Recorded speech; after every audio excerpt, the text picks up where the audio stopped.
नमस्कार साथियों, आपका इस YouTube चैनल पर हार्दिक स्वागत और अभिनंदन करते हैं। आज का जो वीडियो है वह मोस्ट ऑफ इसलिए है कि जैसा कि आप सभी को पता है कि आरपीएससी द्वारा स्कूल व्याख्याता भर्ती परीक्षा बहुत जल्दी आपके सामने आने वाली है। तो उस स्कूल व्याख्याता भर्ती परीक्षा की तैयारी कैसे करें, क्योंकि तैयारी का एक तरीका होता है। क्योंकि आप सभी ने देखा होगा, कहीं लाइब्रेरी में देखें, कहीं कोचिंग्स में देखें, तो आप सभी ने देखा होगा कि इतनी भीड़ जो होती है वह लाइब्रेरीज या कोचिंग में होती है। और उन सारी भीड़ में से अगर अपन को सिलेक्शन लेना है तो अपनी तैयारी जो है वह तैयारी एक दिशा में होनी चाहिए, एक जोश और जुनून के साथ में होनी चाहिए, तभी एक चयन, क्योंकि इतनी लाखों की संख्या में फॉर्म आते हैं। आप सभी को पता है भर्ती एक निकलती है और उस भर्ती में अगर पोस्ट 10 है तो उसमें फॉर्म की संख्या देखो तो 5 लाख या 10 लाख फॉर्म होते हैं। तो उन सब में हमारा तरीका क्या हो पढ़ने का जिससे हमारा चयन हो और उस पद के लिए हम एलिजिबल हो जाएं। ठीक है, तो इसका तैयारी का एक तरीका होता है और वो तैयारी का तरीका क्या है, हमें कैसे करनी है तैयारी। तो अपन संस्कृत विषय जो है उस संस्कृत विषय की बात करते हैं कि आपको संस्कृत विषय की तैयारी कैसे करनी है। और संस्कृत विषय में विगत जो भर्ती परीक्षाएं हुई हैं,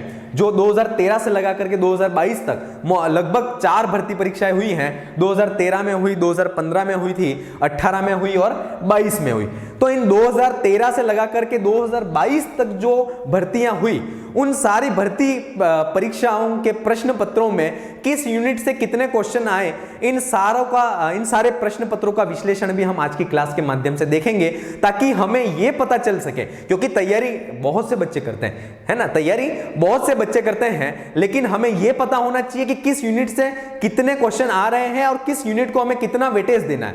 अगर यह चीज ऐसा हो कि हमें पता चले कि तीसरी यूनिट में से क्वेश्चन तो आने हैं 12 या 15 या 20 आने, और लेकिन हम तैयारी तो उसकी इतनी अच्छे से कर रहे हैं कि पूरे में से पूरे क्वेश्चन सही हो जाएं, और पहली यूनिट जो है जिसमें से क्वेश्चन बहुत ज्यादा आने हैं, 60-70 क्वेश्चन वहीं से आने हैं, लेकिन हम उसकी तैयारी इतनी कोई खास नहीं कर रहे हैं, तो फिर क्या होगा। ऐसे में सिर्फ हमारा एक कॉन्फिडेंस होगा कि हाँ मेरी तो तीसरी यूनिट तो बहुत अच्छे से है और मेरा सिलेक्शन हो जाएगा। लेकिन ऐसी कंडीशन में क्या होता है, हम कहीं ना कहीं जब हमारा रिजल्ट आता है तब हमारा जो विश्वास होता है कि हमारा इतने अच्छे नंबर आएंगे या हमारा सिलेक्शन हो जाएगा, तो हम उस रिजल्ट को देख करके शॉक्ड हो जाते हैं और हमारा सिलेक्शन नहीं होता है। तो इन सारी चीजों पर अपन आज के इस वीडियो के माध्यम से बात करेंगे कि हमें कैसे तैयारी करनी है। और तैयारी को देखो, तैयारी करने का स्मार्ट तरीका होता है कि हमें लिमिटेड पढ़ना है, अच्छा मैटर पढ़ना है और काम का मैटर पढ़ना है, ताकि हमें एज इट इज प्रश्न जो है वो परीक्षा में मिले। अपन इन सारी चीजों पर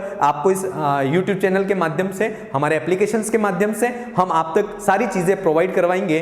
बस आप इस YouTube चैनल को सब्सक्राइब करें और इसको लाइक करें, ताकि बहुत सारी चीजें जो हैं वह हम आप तक पहुंचा पाए। चलिए, तो आज जो बात करते हैं वह संस्कृत विषय से तैयारी हमें कैसी करनी है, संस्कृत के जो सिलेबस है उस सिलेबस में प्रश्नों का स्तर क्या होता है और किस स्तर पर जाकर के हमें तैयारी करनी है, इन सारी चीजों को बात करते हैं। तो संस्कृत स्कूल व्याख्याता की बात करें, जो सामान्य शिक्षा के हैं पद, उसमें सिलेबस को 4 भागों में बांटा गया है। एक तो है स्नातक, एक तो है उच्च माध्यमिक स्तर, स्नातक स्तर, स्नातकोत्तर, और इसके बाद जो है वह है साइकोलॉजी है। ठीक है, तो अपन साइकोलॉजी की बात नहीं करेंगे, अपन 3 जो है उच्च माध्यमिक स्तर, स्नातक स्तर और स्नातकोत्तर, इन 3 लेवलों की बात करते हैं। और इन तीनों लेवलों में सिलेबस क्या है और उन सिलेबस में से कहां किस साल में कौन से प्रश्न, कितने प्रश्न आए हैं, उन सारी चीजों को आज बात करते हैं। चलिए, तो सबसे पहली बात करें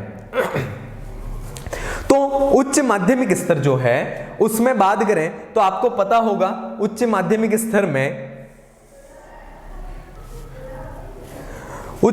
स्तर की बात करें तो आपको पता है कि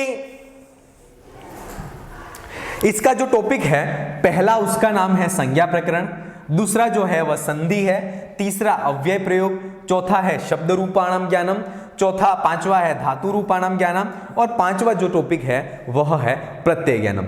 इस पूरे टॉपिक की बात करें तो इसमें जो संज्ञा प्रकरण है, उस संज्ञा प्रकरण में जो उच्चारण स्थान है, प्रयत्न है, आभ्यंतर प्रयत्न, पद संज्ञा है, इन सारी चीजों को आप सूत्रों के माध्यम से बहुत अच्छे से पढ़ें, क्योंकि इसमें से 7-8 क्वेश्चन जो है वह आते हैं। और संज्ञा प्रकरण है संस्कृत का एक ऐसा टॉपिक है जिसको आप बिना किसी गलत, मतलब एक भी क्वेश्चन इसमें से आपका गलत नहीं हो सकता है अगर आपने थोड़ा सा अच्छे से इसको पढ़ लिया होता।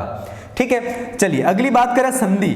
संधि स्कूल व्याख्याता जो भर्ती परीक्षा है उसके लिए बहुत इंपॉर्टेंट है, क्योंकि संधि एक ऐसा टॉपिक है और इसी को आधार बना करके बाकी बहुत से जो टॉपिक हैं वो जुड़े हुए हैं।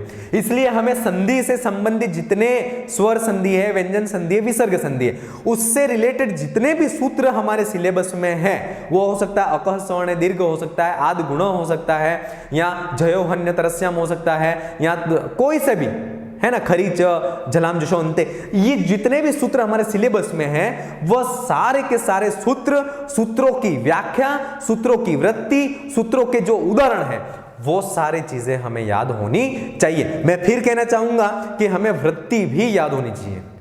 संधि की जो वृत्तियां हैं वह भी याद होनी चाहिए, क्योंकि बहुत सी बार वृत्तियों में से प्रश्न आ जाते हैं। इसके साथ में ही प्रत्येक सूत्र का उदाहरण, चार पांच उदाहरण सबके हमें याद भी होने चाहिए।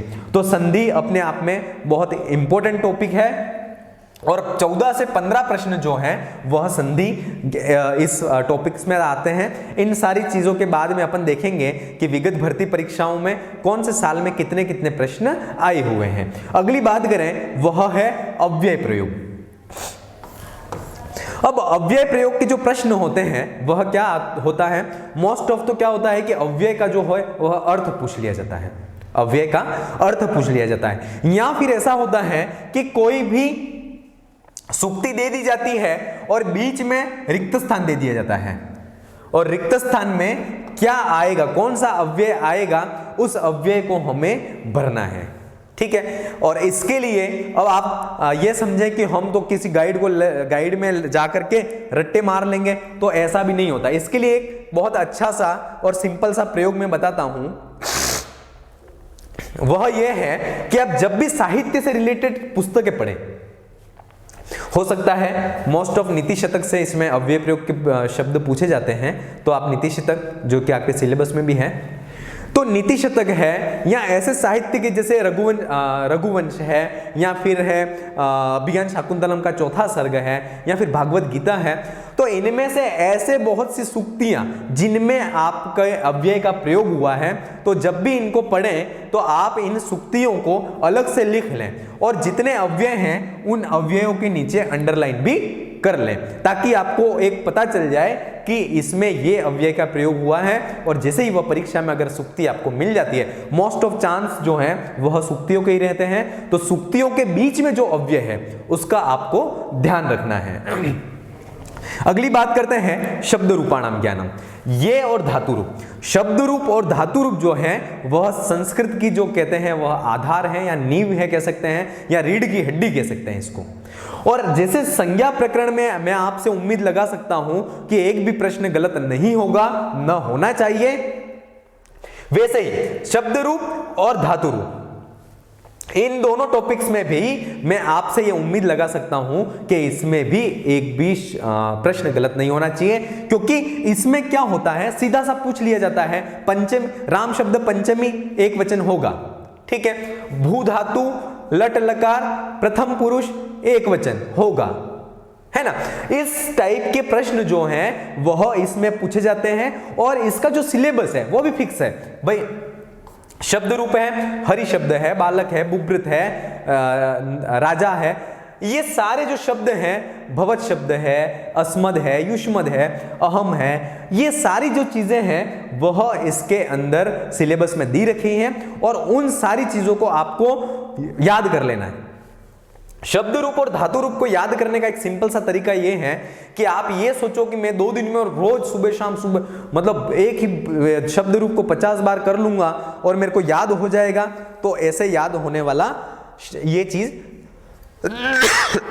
सॉरी नहीं है, ये जो है वह ऐसा नहीं है। लेकिन इसके लिए जो मैंने भी ये ट्रिक अपनाई है वही मैं आपसे लोगों से अपने अनुभव ही साझा कर रहा हूं कि इसके लिए मैंने सुबह और शाम को एक पाठ करता था। जैसे शब्द रूप हमारे सिलेबस में 40 हैं, तो 40 शब्द रूपों को एक रजिस्टर में लिख लिया और उनको सुबह शाम सिर्फ पढ़ना होता था। धातु रूप अगर हमारे हैं तो धातु रूपों को भी आपको पढ़ना है, सिर्फ रीडिंग करना है, रट्टा नहीं मारना है। जब तक परीक्षा आएगी तब तक गारंटी अपनी कि सारे जो धातु रूप और शब्द रूप हैं उसको आप याद कर लोगे।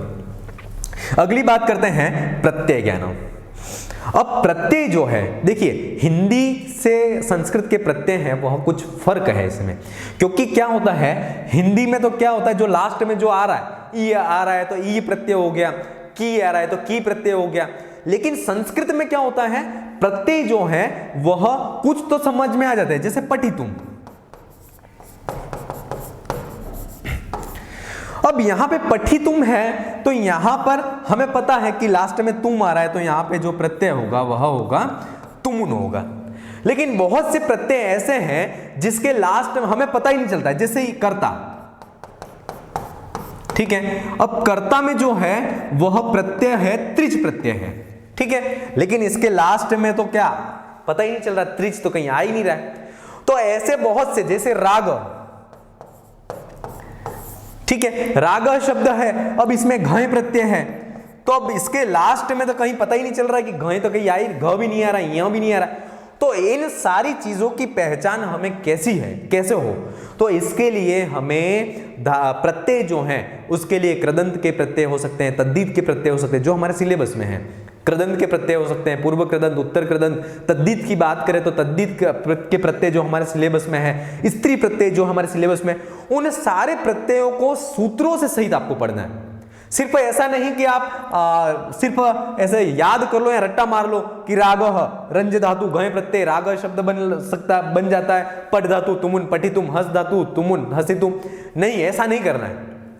आप इन सारी चीजों को एक ऑथेंटिक बुक लाओ और उसके सूत्रों के माध्यम से पढ़ो, तो आपको कहीं मतलब सारे इतनी टेबलें या रट्टा मारने के प्रत्यय धातु और इनको जरूरत है ही नहीं। अगर आपको सूत्रों का ज्ञान होगा तो इन सारी चीजों को अपन आगे वीडियो लेक्चर्स के माध्यम से भी देखेंगे अपन।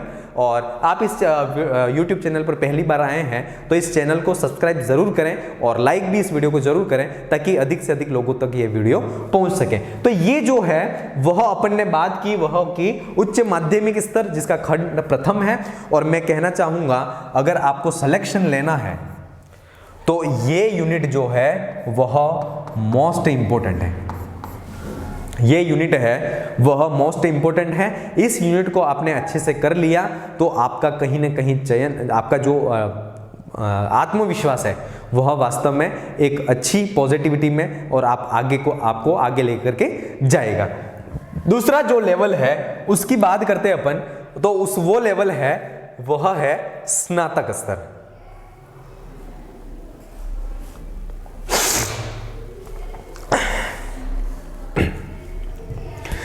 स्नातक स्तर। अब इसकी बात करें, सबसे पहली बात है छंद ज्ञानम। छंद के लिए,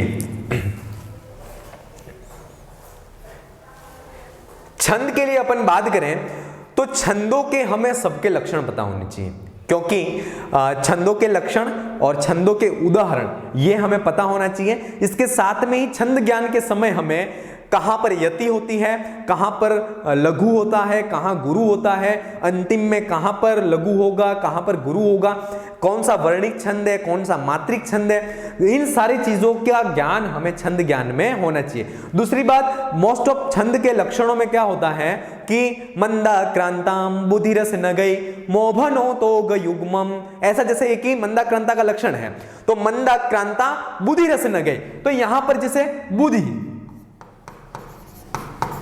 रस, नग, ठीक है। अब ये तीन शब्द आ गए, तो अब इसमें ऐसे बहुत से हैं लक्षण जिनमें ऐसे शब्द आते हैं, तो हमें पता होना चाहिए कि बुद्धि से क्या लेना है, रस से क्या लेना है, नग से क्या लेना है, ठीक है। और ये जो इन तीनों से लेना है कि इस संख्या का मतलब यहां पर यति होगी, ठीक है। तो ये सारी चीजें भी परीक्षा में छंद ज्ञान से संबंधित जो प्रश्न होते हैं वहां पर पूछे जाते हैं। ठीक है। तो छंद ज्ञान भी एक ऐसा टॉपिक है जिसमें आप कम मेहनत में बहुत अच्छा रिस्पॉन्स आप दे सकते हो। और अगली बात करें तो वह है अलंकाराणाम ज्ञानम। अब अलंकारों का ज्ञान नाम आते ही हमारे दिमाग में एक डर सा बैठ जाता है कि यार अलंकार को कैसा करना रहा है ना। लेकिन मैं एक चीज आपको कहना चाहूंगा, क्योंकि बहुत से बच्चे ऐसे होते हैं जिनका संस्कृत का बैकग्राउंड जो होता है वो बहुत अच्छा नहीं होता है, लेकिन वो अलंकार को बहुत अच्छे से नहीं पढ़ पाते हैं। तो इनके लिए मैं एक चीज कहूंगा, एक तो अलंकार के जितने भी हमारे सिलेबस में लक्षण हैं, उन सारे अलंकारों के लक्षण को आप याद कर लीजिए। वो कौन सा भी हो सकता है, व्यतिरेक हो सकता है, वह अनुप्रास हो सकता है, उपमा हो सकता है, रूपक हो सकता है, सबके लक्षण आपको कंठस्थ याद हो जाने चाहिए, ठीक है। क्योंकि आपने जब पेपर का एनालिसिस किया हो, नहीं किया तो अपन बात करते हैं आगे इसके स्लाइड्स में, तो आपने एक चीज देखी होगी, मैंने भी देखी है ये चीज, कि अलंकार जो है मोस्ट ऑफ क्वेश्चन अलंकारों के लक्षणों में से ही आ जाते हैं, है ना। मोस्ट ऑफ क्वेश्चन जो हैं वह लक्षणों से ही आ जाते हैं। अगर लक्षण और लक्षण का अर्थ आपको पता है तो आपका ये जो टॉपिक है वह भी बहुत अच्छे से आप इसको परीक्षा में हल कर सकते हैं, ठीक है। अगर अलंकारों से रिलेटेड उदाहरणों से प्रश्न आ जाते हैं तो एक या दो प्रश्न अगर उदाहरणों से आते हैं तो अगर सरल आ जाते हैं तो आप कर लीजिए, कर लोगे, और नहीं आता है तो आप उस चीज को स्किप कर सकते हैं। लेकिन मैं यही कोशिश आपको सजेस्ट करूंगा कि आप जितना भी बेस्ट दे पाए संस्कृत के लिए, क्योंकि आपको सबको पता है संस्कृत में एक एक जो पोस्ट एक एक नंबर है वह बहुत इंपॉर्टेंट है, क्योंकि इसकी वैल्यू मेरे को पता है। जब 2016 में स्कूल लेक्चरर का एग्जाम हुआ था तब मेरा सिलेक्शन 0.85 से नहीं हुआ था, और उसका मेरे को बहुत दुख भी हुआ था, लेकिन नहीं हुआ तो नहीं हुआ, अब उसके लिए हम किसी को दोष भी नहीं दे सकते। लेकिन फिर नेक्स्ट भर्ती जब 2020 में आई तब बहुत अच्छी तरह से तैयारी की संस्कृत शिक्षा विभाग की साहित्य से, और उसमें फिर मेरा सिलेक्शन सेकंड रैंक के साथ में हुआ था। और फिर उसके बाद असिस्टेंट प्रोफेसर की वैकेंसी आई, फिर उसमें भी हुआ। तो उसमें सब में अलंकार जो था उसको मैंने इसी तरह से किया था कि लक्षण देख लिए थे मैंने, और लक्षण के साथ में ही उनके कुछ उदाहरण जो थे जो इंपॉर्टेंट थे, जिनके अलग से मैंने नोट्स बना लिए थे और उनको मैंने याद भी कर लिए थे। तो अलंकार जो है उसको मैंने इस तरह से वहां पर किया था। अगली बात करें तो समासानाम परिचय, जो समास है वह लघु सिद्धांत कौमुदी से हमें पढ़ने हैं, और समास के संपूर्ण परिचय, लौकिक विग्रह, अलौकिक विग्रह, और किस समास का कौन सा उदाहरण है, और उसमें कोई विशेष बात हो रही है, विशेष सूत्र हो लग रहा है, तो उन सारी चीजों को भी हमें समास के अंदर पढ़ना है। अगली बात करें हिंदी वाक्य नाम संस्कृतानुवाद। और इस टॉपिक में क्या होता है कि हिंदी में वाक्य दिया होता है और उसको संस्कृत में अनुवाद करना होता है कि कौन सा वाक्य सही है, और इसका जो आधार होता है वह मोस्ट ऑफ कारक प्रकरण है, वहीं से लिए जाते हैं वाक्य। तो आपको कारक प्रकरण बहुत अच्छे से कर लेना है ताकि आपको इसमें भी सहायता मिलेगी। और वाक्यानाम अशुद्धि संशोधनम कारक प्रत्यय समास आधारित, ये जो टॉपिक है इसमें भी आपको सहायता मिलेगी। इन दोनों चीजों को आपको बहुत अच्छे से करना है, क्योंकि ये दोनों जो टॉपिक हैं इसमें से बहुत प्रश्न आते हैं, लगभग 7-8 क्वेश्चन आते हैं इसमें, और अगर बहुत इजी होते हैं। अगर एक शब्द भी आपने कारक विभक्ति के आधार पर अगर गलत भर दिया, विभक्ति कहीं पंचमी आ रही थी आपने चतुर्थी भर दी है या तृतीया भर दी है, तो ये क्वेश्चन गलत हो जाता है। इसलिए आपको इसको बहुत बारीकी से पढ़ना है, ठीक है। तो कारक प्रकरण को आपको बहुत अच्छे से करके जाना है। दो चीजें, एक मैंने बता दी संधि से संबंधित मोस्ट ऑफ दूसरे टॉपिक भी उससे रिलेशन रखते हैं, इसलिए आपको संधि को बहुत अच्छे से करना है। कारक जो है वह कारक भी बहुत अच्छे से करना है, क्योंकि उससे संबंधित बहुत टॉपिक स्नातक इस लेवल में भी है, इसके साथ में स्नातकोत्तर में भी कारक प्रकरण है आपके, तो वहां पर भी आपको मदद मिलेगी। अगली बात करते हैं पुस्तका नाम सामान्य है अध्ययन, उसमें कठोपनिषद है, गीता है, इसके बाद है नीति शतक है, किरातार्जुनीयम का प्रथम सर्ग है, मेघदूत है, शुकनासोपदेश है, अभिज्ञान शाकुंतलम है और स्वप्न वासवदत्तम है। इनका सामान्य अध्ययन पता होना चाहिए। सामान्य अध्ययन की बात करें तो सिर्फ ऐसा नहीं कि इसकी थीम ही पढ़ करके आप चले जाओ। जैसे किरातार्जुनीयम है तो किरातार्जुनीयम का पहला सर्ग, तो उसमें पहले सर्ग की थीम पता है अपन को कि भाई युधिष्ठिर और दुर्योधन का युद्ध क्रीड़ा में जो युधिष्ठिर है वह हार जाता है, दुर्योधन है वह जीत जाता है और वह कुरुदेश जो है उस कुरुदेश में उसके राज्य के सिंहासन पर आसीन हो जाता है और वनेचर है उस वो पूरा सब कुछ देखने जाता है। ये सारी चीज आपको पता है, तो सिर्फ थीम नहीं करनी है, इसके जो श्लोक हैं मतलब वंशस्थ छंद में किरातार्जुनीयम के जो श्लोक हैं उन सारे श्लोकों की व्याख्या करके भी आपको जाना है। क्योंकि क्या होता है बहुत सी बार ऐसा होता है कि हितम मनोहारी च दुर्लभम वच, अब बताइए ये उक्ति किसकी है, ऐसा पूछ लेता है, किसने कही है। बहुत सी बार ऐसा पूछ लेता है कि द्रौपदी ने कहा है, युधिष्ठिर ने कहा है, और वनेचर किसने क्या उक्ति कही है, ये प्रश्न पूछ लिया जाता है। मेघदूत में बहुत सी चीजें होती हैं कि कश्चित कांता विरह गुरुणा स्वाधिकार्यात् प्रमत, ऐसे बहुत से अत्र कश्चित पदः कस्यार्थक, कश्चित पद है वो किस अर्थ के लिए आया, ऐसी बहुत सी चीजें आपको अगर डीप में परीक्षक जा करके पूछ ले तब थोड़ा सा आपको दिक्कत आ सकती है। तो इसमें कठोपनिषद को भी आपको रेफरेंस बुक से पढ़ना है, गीता को जो दूसरा अध्याय है वो उसको भी आपको रेफरेंस बुक से ही मैं आपको सजेस्ट करूंगा कि आप उससे वहीं से पढ़िएगा। नीति शतक जो आपके श्लोक 100 से ज्यादा श्लोक हैं उनकी व्याख्या लगाइएगा, क्योंकि नीति शतक जो है उसका बेनिफिट आपको अव्यय वाले जो क्वेश्चन है वहां पर भी आपको मिलेगा। शुक्नासोपदेश में जो लक्ष्मी के विशेषण है, राज प्रकृति जो है, राजतंत्र है, उसके जो विशेषण है उन सारी चीजों को भी आपको बहुत अच्छे से देखना है। और अभिज्ञान शाकुंतलम और स्वप्न वासव दत्तम की जो उक्तियां हैं या सूक्तियां जो हैं उस सूक्तियों को भी आपको देखना है। ठीक है, अगली बात करते हैं वह है वैदिक सूक्त। वैदिक सूक्त में वरुण सूक्त है, पुरुष सूक्त है, अग्नि सूक्त है, विष्णु सूक्त है और संज्ञान सूक्त है।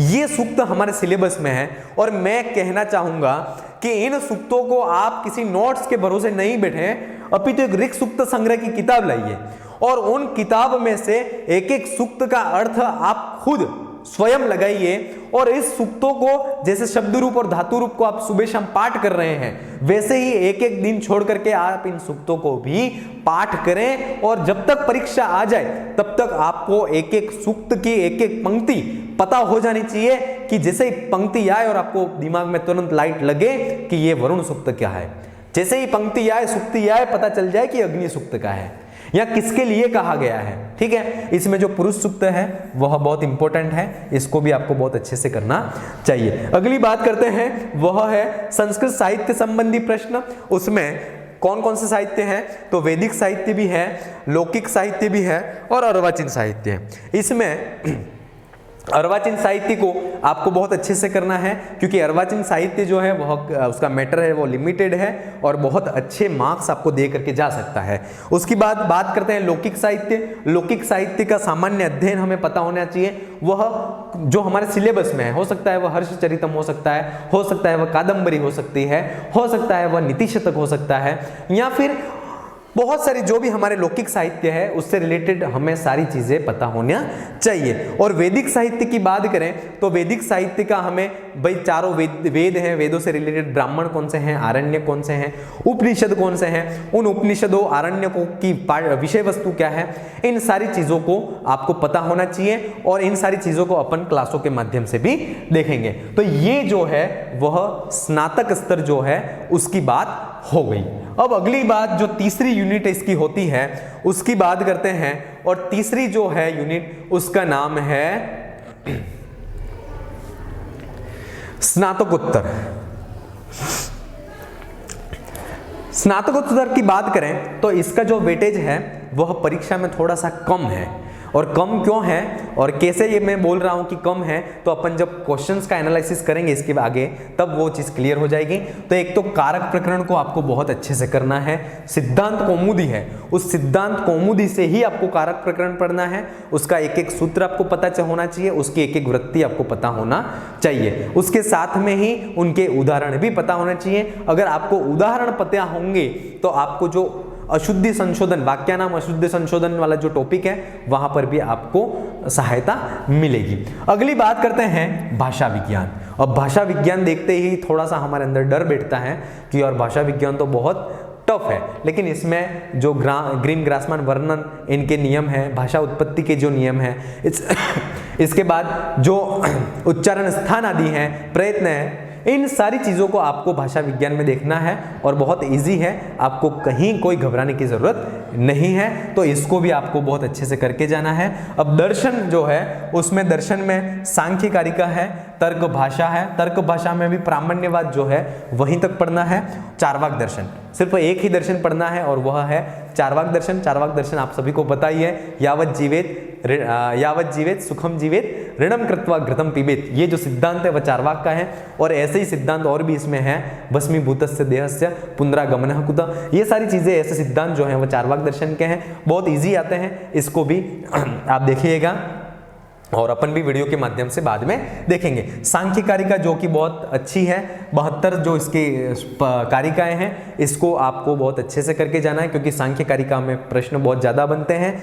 तर्क भाषा के लिए मैं कहना चाहूँगा कि इसके लिए आप रेफरेंस बुक लाएं। सिर्फ लक्षण ही नहीं आते हैं, लक्षण के साथ में वृत्तियों में से भी प्रश्न इसमें आते हैं, इसलिए हमें एक एक प्रश्न को आप वेटेज ऐसा देना है जैसे कि वह हमारे चयन में बहुत बड़ी भूमिका उसकी रहेगी। दूसरी बात इंपॉर्टेंट जो है वह है अलंकार शास्त्राणाम अध्ययन, जिसमें नाट्य शास्त्र का पहला और दूसरा अध्याय है। इसके बाद बात करते हैं काव्य प्रकाश।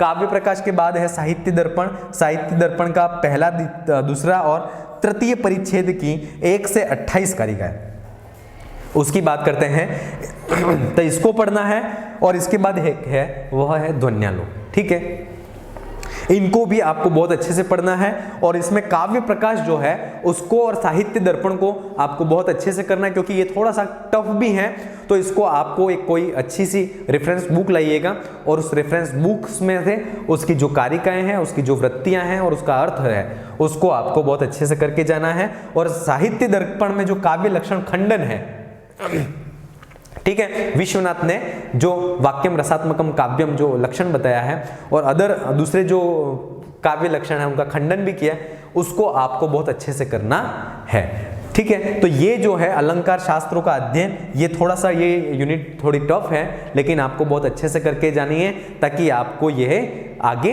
काम आए, ठीक है। चलिए अब बात करते हैं विगत भर्ती परीक्षाओं में किस यूनिट में से कितने क्वेश्चन आए हुए हैं, ठीक है। अब सबसे पहली बात करें तो वह है 2013 की बात करें तो उसमें जो उच्च माध्यमिक स्तर वाला जो यूनिट थी उसमें संज्ञा प्रकरण में से 7 क्वेश्चन आए हुए हैं। संधि जो प्रकरण है उसमें से 8 क्वेश्चन आए हुए थे। अव्यय प्रयोग है उसमें से 8 क्वेश्चन आए थे। और शब्द रूपों का ज्ञान जो था उसमें भी 8 क्वेश्चन आए हुए हैं। धातु रूपों का जो ज्ञान है उसमें भी 8 क्वेश्चन और प्रत्यय ज्ञान जो है उसमें भी 8 क्वेश्चन आए थे। इस प्रकार से इस यूनिट में से मोस्ट ऑफ टॉपिक्स में से 8-8 क्वेश्चन आए हुए हैं। संज्ञा प्रकरण में से 7 क्वेश्चन आए हैं। और ये जो यूनिट है वह अपने आप में एक ऐसी यूनिट है जिसको आप अच्छे से करके जाएंगे तो मोस्ट ऑफ क्वेश्चन आपके इसमें सही भी होने के चांस बनते हैं। अगली बात करें वह करते हैं वही 2013 में जो स्नातक स्तर वाली जो यूनिट है उसकी बात करते हैं। तो उसमें जो छंद ज्ञान है इसमें 8 क्वेश्चन आए थे। अलंकारों का जो अलंकार से संबंधित जो क्वेश्चन थे वह भी 8 थे। समास के जो क्वेश्चन थे वह 8 थे। संस्कृतानुवाद जो थे वह 9 थे।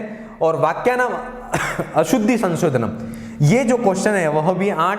और पुस्तकानाम सामान्य अध्ययनम जो पुस्तकों का सामान्य अध्ययन वो नीति शतक गीता है इन किरात अर्जुन उसमें से 8 क्वेश्चन है। वैदिक सूक्त जो थे उसमें भी 8 क्वेश्चन आए हुए हैं। संस्कृत साहित्य से संबंधित जो प्रश्न है उस यूनिट में से 6 क्वेश्चन उस परीक्षा में आए हुए हैं। ये 2013 में जो स्नातक स्तर है उसकी बात हो गई। स्नातकोत्तर की बात करें तो स्नातकोत्तर में मैंने पहले ही बोला है इस यूनिट से रिलेटेड प्रश्न परीक्षाओं में कम पूछे जाते हैं। कारक में 4 प्रश्न हैं। भाषा विज्ञान में सिर्फ 2 प्रश्न आए हुए थे। दर्शन ग्रंथों का जो अध्ययन है उसमें भी 2 प्रश्न आए हुए थे। अलंकार शास्त्र के जो काव्य प्रकाश है साहित्य दर्पण है इनमें से जो क्वेश्चन आए हैं वह भी 2 प्रश्न हैं। ये जो बात हुई वह 2013 का जो पेपर था उसकी बात की। अब बात करते हैं 2015। अब बात करते हैं 2015 के पेपर की बात करें तो 2015 में संज्ञा प्रकरण जो है उसमें जो क्वेश्चन आए थे वह 8 क्वेश्चन थे, संधि में 7 क्वेश्चन थे, अव्यय प्रयोग में 8 क्वेश्चन थे, शब्द रूपों के ज्ञान में 8 क्वेश्चन थे, धातु रूपों में भी 8 क्वेश्चन थे, प्रत्येक ज्ञान जो है उसमें भी 8 क्वेश्चन आए हुए थे। अगली जो बात करें वह है स्नातक स्तर। स्नातक स्तर की बात करें तो छंद ज्ञान में जो है वह 8 क्वेश्चन आए हुए हैं, अलंकारों में भी 8, समास वाले टॉपिक में 8 क्वेश्चन है और सारे टॉपिक्स में 8-8 क्वेश्चन आए हुए हैं। इसमें जो वाक्यानाम अशुद्धि संशोधन है उसमें 7 क्वेश्चन उस यूनिट में से आए हुए थे। ये स्नातक स्तर की बात हो गई। मोस्ट ऑफ अपन एनालिसिस करें तो ये चीज मिलती है कि विगत भर्ती जो पेपर हुआ था उससे रिलेटेड ही उतने ही क्वेश्चन अगली परीक्षाओं में भी आते हैं। कारक प्रकरण में से स्नातकोत्तर में से 4 क्वेश्चन थे, भाषा विज्ञान के 2 ही क्वेश्चन थे, इससे पहले भी 2 ही थे, दर्शन ग्रंथों के अध्ययन में भी 2 क्वेश्चन थे, अलंकार शास्त्रों का जो अध्ययन है उसमें भी 2 क्वेश्चन ही आए हुए हैं। अब अगली बात करते हैं 2018 का पेपर। 2018 में संज्ञा प्रकरण में से 5 क्वेश्चन है, संधि ज्ञान में 10 क्वेश्चन, बहुत इंपॉर्टेंट टॉपिक था उस भर्ती में। अव्यय प्रयोग में 6 क्वेश्चन ही थे, शब्द रूपों के ज्ञान में 9 क्वेश्चन थे, धातु रूपों के ज्ञान में 7 क्वेश्चन थे और प्रत्येक ज्ञान वाला जो टॉपिक था उसमें से 10 क्वेश्चन उस भर्ती परीक्षा में आए हुए थे। स्नातक स्तर की बात करें तो उसमें छंद में से 8 क्वेश्चन, अलंकार में से 6 क्वेश्चन आए हैं, समास में से 7 क्वेश्चन, संस्कृतानुवाद जो है वह 6 क्वेश्चन आए हुए हैं, वाक्यानाम अशुद्धि संशोधन 2 क्वेश्चन ही आए उसमें, पुस्तकानाम सामान्य अध्ययनम 11 क्वेश्चन आए हुए थे, वैदिक सूक्तों में सिर्फ 5 क्वेश्चन आए हैं और इसमें देखिए संस्कृत साहित्य संबंधी जो क्वेश्चन है वह 18 क्वेश्चन इस भर्ती में आए हुए थे।